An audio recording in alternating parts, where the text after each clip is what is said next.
Қарындас жұмақтан түстіңіз бе? Хор қызы қандай болады десем, ол біздің университетте оқиды екен ғой. Университет жанындағы ұзынша орындықта емтиханға дайындалып отырған Құралай таныс дауыстан селк ете қалды. Соның дауысы ғой мынау. Осыдан 1 жыл бұрын ойда жоқта кез болып, өзіне махаббат деген сұлу сезімнің бар екенін білдірген. Сөйтіп, іле ізім қайым жоқ болып кеткен жігіттің мұның құлағынан кетпей қойған қоңыр үні.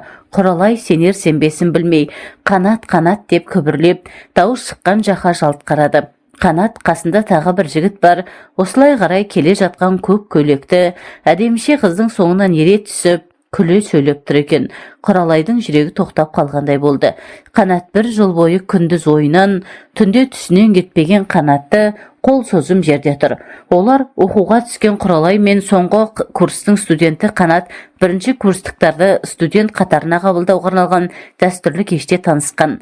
Алдына келіп биге шақырған жігіт: "Қарындас, жұмақтан келдіңіз бе? Хор қызы қандай болады?" десем, ол біздің университетке оқуға түскен екен ғой дегенді.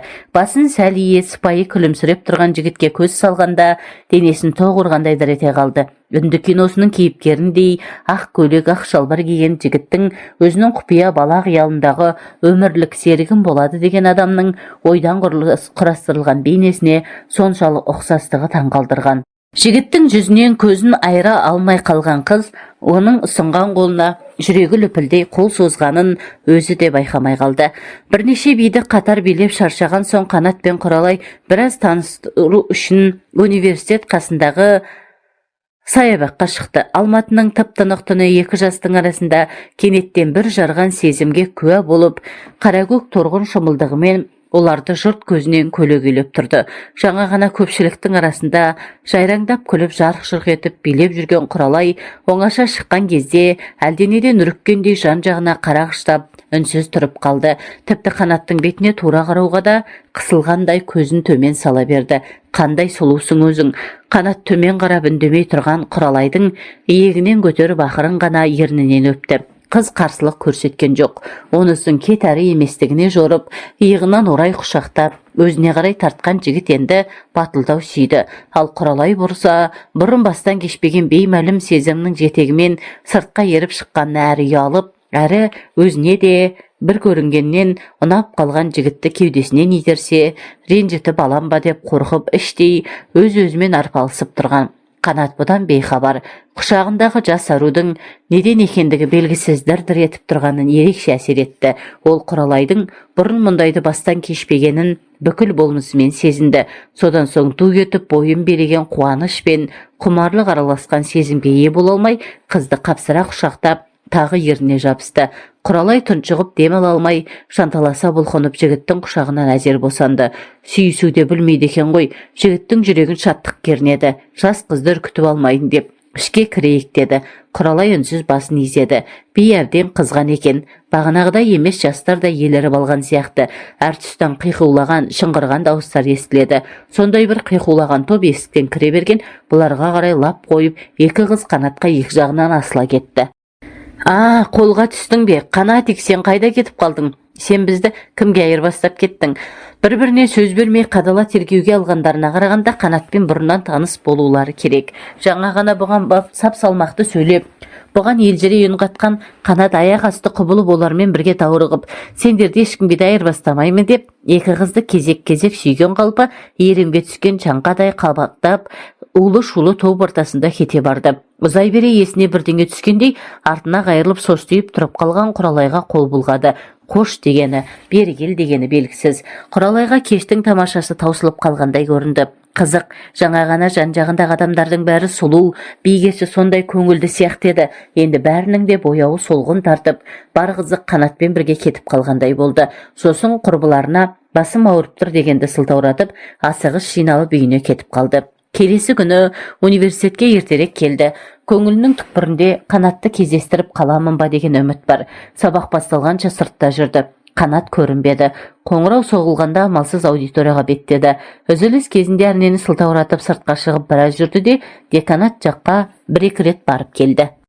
Қанат ұшты келі жоқ. Кеше биден кейін кеш қайтқан шығар. Сосын ұйықтап қалуы мүмкін ғой. Әлде бірінші пар сабақ жоқ бекен деп, бір себептен кейін бір себепті ойлап тауып, оқу корпусының маңында біраз айналшықтап жүрді. Келесі күні де сол ойдың жетелеуімен есіктің алдын біраз торауылдады, бірақ Қанатты кездестіре алмады. Өзінің есіл дертін баурап алған жігіт жайлы, оның атынан басқа ештеңе білмейтінін ойлап, мекен жайын, телефонын сұрап алмағанына қатты өкінді. Ол ма тіпті толық аты жөнін, қай факультетте оқитынын да білмейді екен. Енді қалай іздеп табады? Бар білетіні, оның да осында оқитыны. Мұны да ол алғаш биге шақырған кезде біздің университетке түсіпті дегеніне қарап оққан.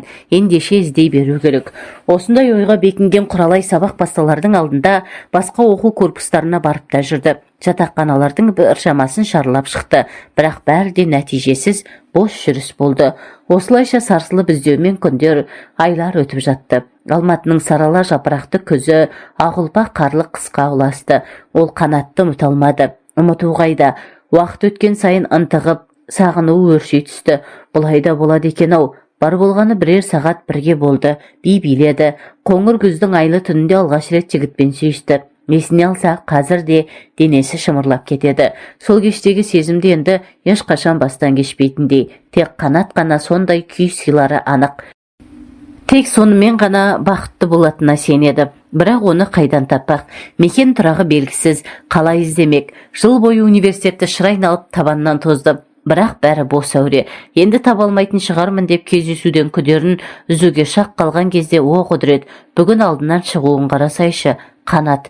Құралайдың даусы өзі ойлағаннан да оқыс шықты. Оқып отырған кітабын тастай салып, таңырқай қарап тұрған жігітке қарай құстай ұшқан қыз, ол есін жиям дегенше мойнына асыла кетті. Қанат, сен қайда жоғалып кеттің?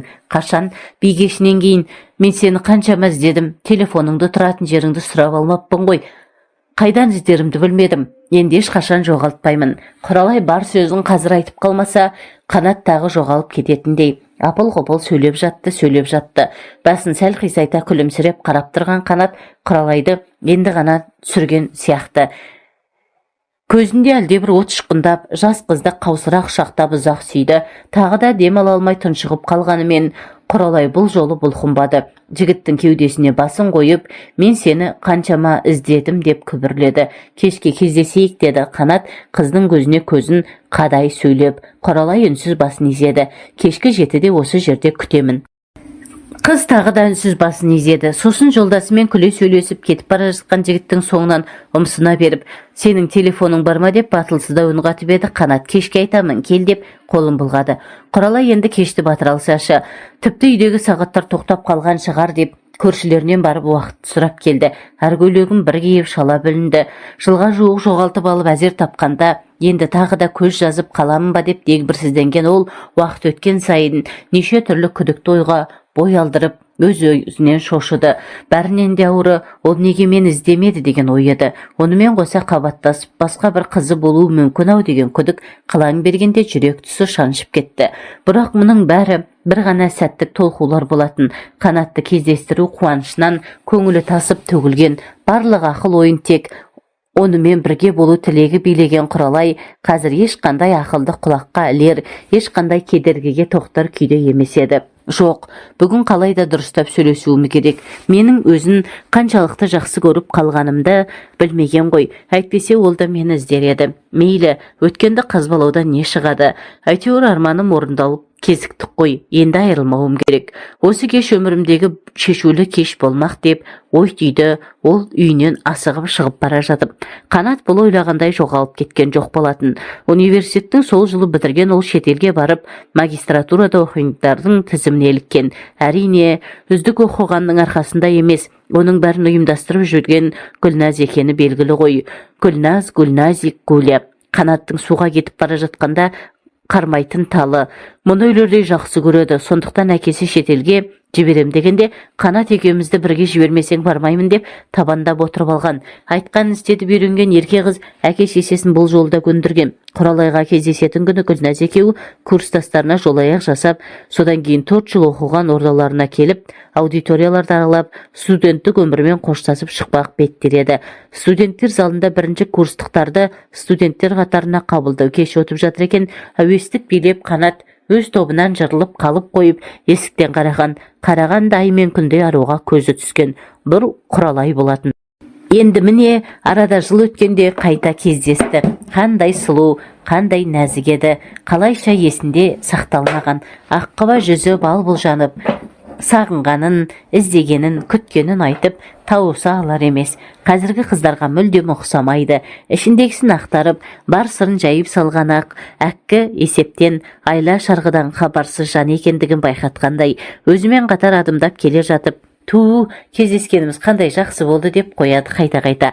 Құралайдың шаттыққа толы дауысын тыңдап, өзінің ішкі ойымен әлек болып келе жатқан Қанаттың бойын кенет әлде бір сезім билеп, көңіл әлем тапырық болды.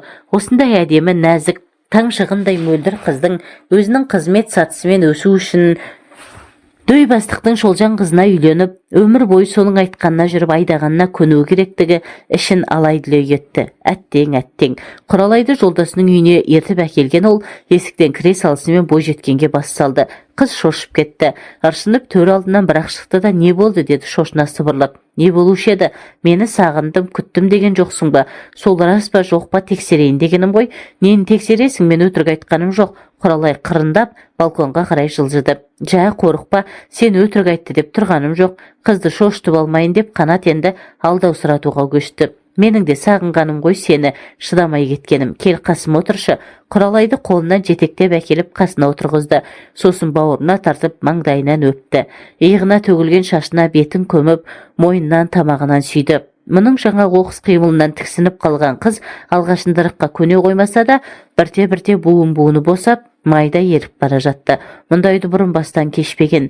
Жігіттің үздіге айтқан сөздері жүрегін алып ұштырып, әрбір қимылы бойын шым-шым еткізіп, бұрын соңды сезініп көрмеген рахат күйге бірте-бірте көңіліп бара жатты.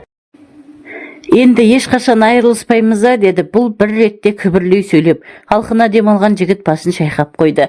Әккі саусақтар денесінің бөгде адам қолы тимеген жерлерін аралап, ақ төсін умаждағанын сезімге мас қызды шошытпады.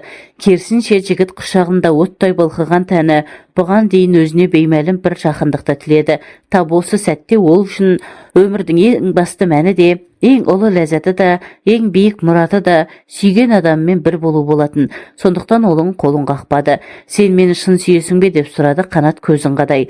Бұрын айтпаған сөзін бірден айта салу да қиын екен. Сүйемін деген сөз алқымына тығылып тұрса да, қыз дауыстап айта алмады. Бар болғаны көзін жұмып, басын изеді. Оны дәлелдей аласың ба? Оны қалай дәлелдеу керек? Іздегенім, күткенім, шақырғанда келгенім дәлел емес пе? Бұлай деп іштей ойлады. Дауыстап сұраса мазақтап күлер, одан да жаманы ашуланып қалар деп жүрексінді. Осы уақытқа шейін шын сүйетініңді дәлелдеу керек деп ойламапты. Бірақ бұл да әзірше өзіне беймәлім ересектер өмірінің бір шарты шығар деп топшылады. Сондықтан тағы да басын изеді. Жігіттің күткенінде осы еді. Аймалап сүйгені үдете түскен ол қыздың аппақ төсіне бетін көміп, беймәлім сезімнен тітіркеніп, шүртейіп шығып тұрған қоңырқай үшін тілімен қытықтап қойды. Сол-солақ екен, Құралай бойынан лап етіп жүгіріп өткен жалынның екпінімен аспанға ұшып кеткендей болды.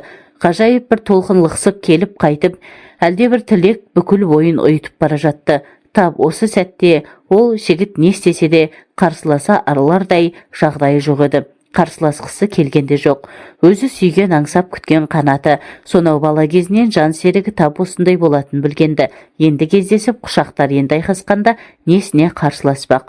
Бөлмеге алғаш кіргенде үркектеген әлсіз ғана сақтығы бойын билеген соншама бейтаныс, бірақ соншама ғажайып тілектің астында көміліп қалды. Енді бірер минуттан кейін оның денесі құмарлық оты шарпыған жігіт қалай екен десе солай майысып, өн бойын тынымсыз жорғалаған әккі саусақтардың билігіне рахаттана берілгенін байқағанда жоқ. Кенет өн бойын өткір қанжар осып өткендей болды. Жанына батқаны сонша жігіттің жалаңаш иығын қыршып тістеп алған. Содан бар салмағымен жаншыған жігітті не аударып тастай алмай, не оның аласұрған қимылын тоқтата алмай амалы құрыған. Бір кезде өзі ақ тына қалып, ышқына дауыстап, гүрс етіп төсектен аунап кеткенде Құралайдың зәре құты қалмады. Өліп қалған жоқ па? Солқ жатқан жігітке қарап бірінші ойлаған осы болды. Оның ауыр тыныстап жатқанын көріп көңілі орнықты, өлмепті. Орнынан баяу көтеріліп, терезенің алдына барып үнсіз сыртқа қарап біраз тұрды. Құралай пәктігінің белгісі жайрап жатқан ақжайман асығыс жинастырып алса да, одан кейін не істерін білмей состиып тұрып қалды. апыл-ғұпыл бүктеп қолтығына қысты. Сосын төсектің шетіне қойды. Еденде жатқан төсек жапқышты үстіне тастады. Бойы дел сал болып, әлі құрып бара жатқан соң төсектің шетіне тізе бүкті. Жаңа қазірде ғана басынан кешкен рахат сезімнің барлығы бір сәтте жоқ болып, бұлдыр елес